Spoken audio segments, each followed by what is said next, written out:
তো আজ বাড়িতে টেস্টি করে আলুর চপ বানিয়ে খেলাম, কেমন হলো চলো তোমাদের বলি। তো হ্যালো বন্ধুরা, আজ কিন্তু বাড়িতে আমরা আলুর চপ বানিয়ে খেলাম। আর দেখো আমি কিন্তু এখন মাকে সাহায্য করছি, আর এদিকে মা কিন্তু শিলনোড়ায় আদা রসুন গুলো ভালো করে কিন্তু পেস্ট করে নিল। তারপরে কিন্তু বেসনের মধ্যে পরিমাণ মতো লঙ্কার গুঁড়ো, হলুদ দিয়ে সেটাকে কিন্তু ভালো করে মাখিয়ে নিল। তারপর বেসনের মধ্যে পরিমাণ মতন জল দিয়ে সেটাকে কিন্তু ভালো করে ফাটিয়ে নিলাম। আর এদিকে কিন্তু মা আলুর তরকারি বানানোর জন্য পেঁয়াজটাকে কড়ার মধ্যে ভালো করে কিন্তু নেড়ে চেড়ে ভেজে নিল। তার মধ্যে দিয়ে দিল একটু হলুদ গুঁড়ো আর লঙ্কা। তারপর কিন্তু সেদ্ধ করা আলুটা ভালো করে গুঁড়ো গুঁড়ো করে কড়াইয়ের মধ্যে দিয়ে ভালো করে কিন্তু খুন্তিতে আবার নেড়ে চেড়ে নিল। তারপর কিন্তু কড়াইয়ের মধ্যে লঙ্কার গুঁড়ো, ধনের গুঁড়ো আর জিরের গুঁড়ো দিয়ে ভালো করে কিন্তু আবার নেড়ে চেড়ে নিল। তারপর কিন্তু মাখানো আলুটা হাতের তলায় দিয়ে ভালো করে চ্যাপটা করে নিলাম। তারপরে বেসনের মধ্যে দিয়ে কিন্তু টপ টপ করে কড়াইয়ের মধ্যে ছেড়ে দিলাম। আর দেখো এখন কিন্তু আমাদের চপ বানানো অলমোস্ট হয়ে গেছে।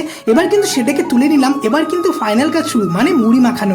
এবার কিন্তু একটু মুড়ি মাখিয়ে নিলাম পেঁয়াজ দিয়ে, সর্ষের তেল দিয়ে। তারপরে কিন্তু গরম গরম চপ নিয়ে বসে পড়লাম সন্ধ্যেবেলার খাওয়াটা শুরু করতে। আর আজ কিন্তু বাড়িতে প্রথমবার চপ বানিয়ে খেলাম। আর সত্যি কথা বলতে চপ বানানো কিন্তু সুন্দর হয়েছিল।